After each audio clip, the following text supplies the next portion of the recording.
നമഃശിവായ. ഭദ്രാമൃതത്തിലേക്ക് ഏവർക്കും സ്വാഗതം. ശ്രീ മഹാഭദ്രകാളി സഹസ്രനാമ സ്തോത്രത്തിൻ്റെ 5-ാം ഭാഗം വരുന്ന നാമങ്ങളാണ് ഇന്ന് നാം ഇവിടെ പറയുന്നത്. കാന്ത, കാമസ്വരൂപാച, കാമാക്യ, കുലപാലിനി, കുലീന, കുലവത്യാംബ, ദുർഗ, ദുർഗാർത്തിനാശിനി. കാന്ത, കാമസ്വരൂപ.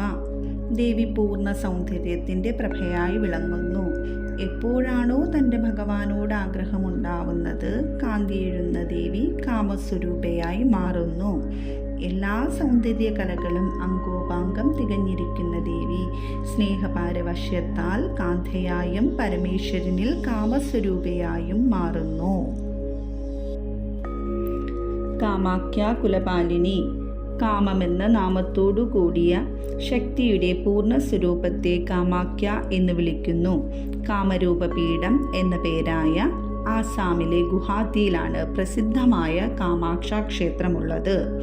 ശക്തി ആരാധനയുടെ പ്രകടമായ മൂർത്തിമദ്ഭാവത്തിൽ താന്ത്രിക കർമാനുഷ്ഠാനങ്ങൾ നടക്കുന്ന കാമരൂപപീഠമാണ് ലോകത്തിലെ സകല ദേവീക്ഷേത്രങ്ങളുടെയും മൂലസ്ഥാനം എന്നറിയപ്പെടുന്നത്. ദക്ഷയാഗത്തിലെ സതീവിയോഗത്തിനു ശേഷം ദേവിയുടെ ശരീരവും താങ്ങി പ്രചണ്ഡ താണ്ഡവമാടിയ മഹാദേവനെ ശാന്തമാക്കാൻ ദേവിയുടെ ശരീരഭാഗങ്ങൾ സുദർശന ചക്രത്താൽ മഹാവിഷ്ണു മുറിച്ചിടുകയുണ്ടായി. അതിൽ മുഖകണ്ഠം വീണത് കൽക്കത്തയിലെ കാളിഘട്ടിലും സൃഷ്ടിമുഖമായ യോനി വീണത് കാമാക്യയിലുമാണ്. അതിനാലാണ് പരാബിന്ദുവായി കാമാക്യ അറിയപ്പെടുന്നത്. കാമാക്യയിലെ നീലാചൽ കുന്നിൽ ദശമഹാവിദ്യകളെയും ദർശിക്കാവുന്നതാണ്. ജ്യോതിശാസ്ത്രത്തിൻ്റെ ഉദ്ഭവമായ പ്രാഗ്ജ്യോതിഷപുരവും ഇവിടെ തന്നെയാണ്.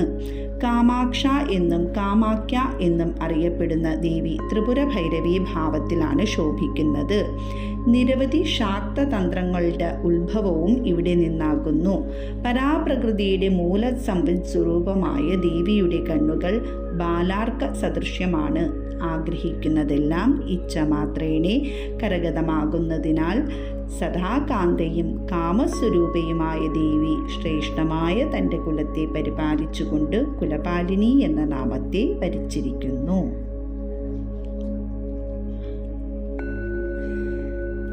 കുലീന, കുലവത്യാംബ.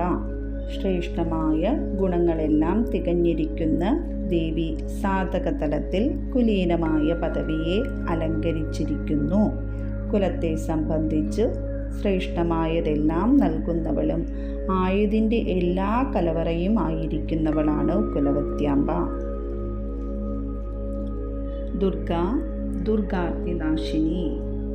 ബുദ്ധിമുട്ടുകൾ അഥവാ ദുർഗമങ്ങൾ തീർക്കുന്ന ശക്തിയായ ദുർഗയും ആ മഹാകാളി തന്നെയാണ്. മഹിഷാസുരനെ വധിച്ചവളും ദുർഗമനെന്നു പേരായ അസുരനെ വധിച്ചവളുമായ ദേവിയെ ദുർഗ എന്ന് വിളിക്കുന്നു.